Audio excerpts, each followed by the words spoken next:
स्वागत है आपका महापुरुषों के गांव ढाडरिया चारनान में। ये ढाडरिया चारनान के इतिहास का दूसरा भाग है।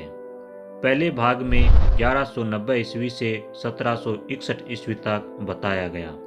आप इस भाग में 1761 ईस्वी से 1900 ईस्वी के मध्य का इतिहास जानें।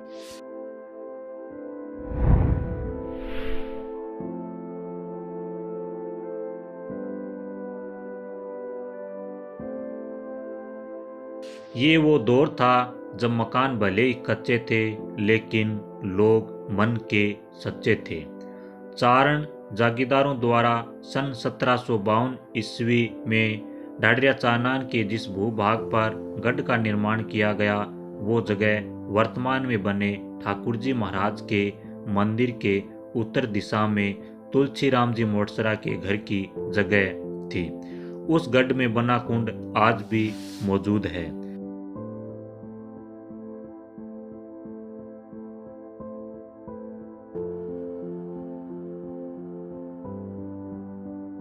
18वीं सदी में गांव उस गढ़ के उत्तर दिशा में बसा।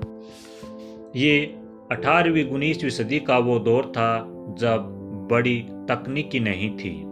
जहां आज भारत के पहनावे पर पश्चिमी सभ्यता का प्रभाव है, उसी समय ज्यादातर लोग धोती व कमीज पहनते थे। गांव ढाडरिया चारनान में पानी की सुविधा के लिए एक कुआं था जो वर्तमान में बनी गोगामेड़ी के पास में था। समय के साथ कुएं का पानी खराब हो गया। जो भी मनुष्य जीव जंतु इस कुएं का पानी पीता वो बीमार हो जाता। गांव वालों ने नए कुएं के निर्माण की सोची, लेकिन गांव की संख्या कम थी। बताया जाता है उस समय पूरे गांव में 25-30 ही घर मौजूद थे। जहां आज खूब भीड़ भाड़ है, उस समय ज्यादा भीड़ भाड़ नहीं थी। पूरे भारत में 16 करोड़ ही लोग थे। गांव के लोगों द्वारा कुएं का निर्माण प्रारंभ किया गया। लोग कम थे तो निर्माण बहुत धीरे हो रहा था। गांव के लोगों को कुएं के निर्माण की जल्दी थी क्योंकि पानी की समस्या बहुत बढ़ गई थी। गांव के लोगों को एक ऐसे व्यक्ति की तलाश थी जो कुएं का निर्माण कार्य जल्दी पूरा कर सके। गांव खंडवा के रहने वाले बीणजाराम जी मोटसरा के साथ गांव वालों के संपर्क थे। बीणजाराम जी पहले इसी गांव में रहते थे, लेकिन किसी बात को लेकर वो गांव छोड़कर चले गए। बीणजाराम जी का ससुराल दाऊदसर गांव था। खंडवा से दाऊदसर जाते समय ढाडरिया चारनान बीच रास्ते में आता है। जब बीणजाराम जी खंडवा से दाऊदसर जाते तो ढाडरिया चारनान के लोगों से हमेशा मिलकर जाते। जब लोग कुएं का निर्माण कर रहे थे तो उसी समय बीणजाराम जी आए और ढाडरिया चारनान के लोगों से मिले। गांव के लोगों ने बीणजाराम जी को पूरी बात बताई कि किस प्रकार पुराने कुएं का पानी खराब हो गया है और नए कुएं का निर्माण कर रहे हैं। गांव वालों ने बीणजाराम जी से आर्थिक और शारीरिक मदद मांगी। बीणजाराम जी समाज सुधारक थे और समाज सेवक आदमी थे। बीणजाराम जी भी धनी प्रवृत्ति के व्यक्ति थे। लोगों की समस्या को समझने वाले थे। कुएं के निर्माण में सहायता के लिए हाँ कर दी। साथ में गांव वालों ने बीणजाराम जी को वापस गांव में आने के लिए आग्रह किया। बोले हम आप जैसे व्यक्ति की जरूरत है। गांव वालों के ज्यादा कहने पर हाँ कर दी और उन्होंने बताया कि मेरे खेत खंडवा गांव में हैं। ऐसे में मैं खेती कैसे करूँगा, क्योंकि जीवन का आधार उस समय खेती ही थी। गांव के चारण जागीरदारों के द्वारा वर्तमान गांव के दक्षिण दिशा में 400 बीघा जमीन देने का वचन किया।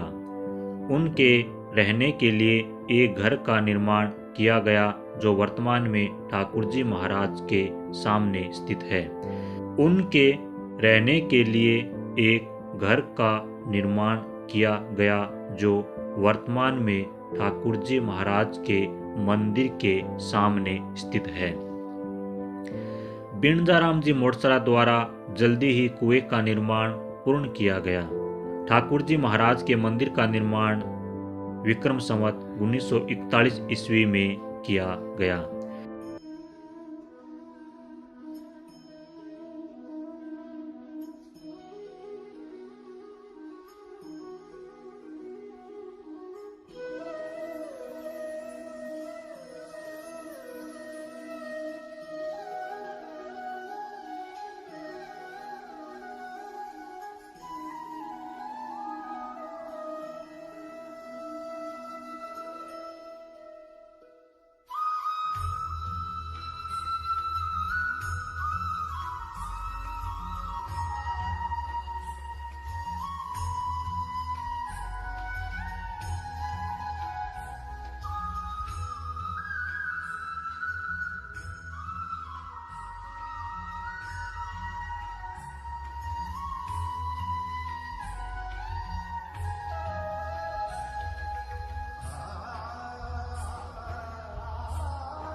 बिरजाराम जी को चारण जागीरदारों द्वारा 400 बीघा जमीन दी गई थी, वो नहरा जाटों की थी। नहरा जाटों ने इसका विरोध किया तो चारण जागीरदारों द्वारा बिरजाराम जी के पक्ष में फैसला सुनाया गया। तो इस बात से नहरा जाट नाराज हो गए और ये गांव छोड़कर हमेशा के लिए चले गए तथा उन खेतों को आज भी नहरा के ढेर बोले जाते हैं। उस समय में 70% घर कच्चे थे, ज्यादातर घर गांव के कच्चे ही थे। लाइट की व्यवस्था नहीं थी तो लोग दिए चिमनी जलाकर भजन कीर्तन किया करते थे। कच्चे घर होने के कारण आग लगने का ज्यादा खतरा था। तो दंत कथा के अनुसार गांव में एक साधु आते हैं।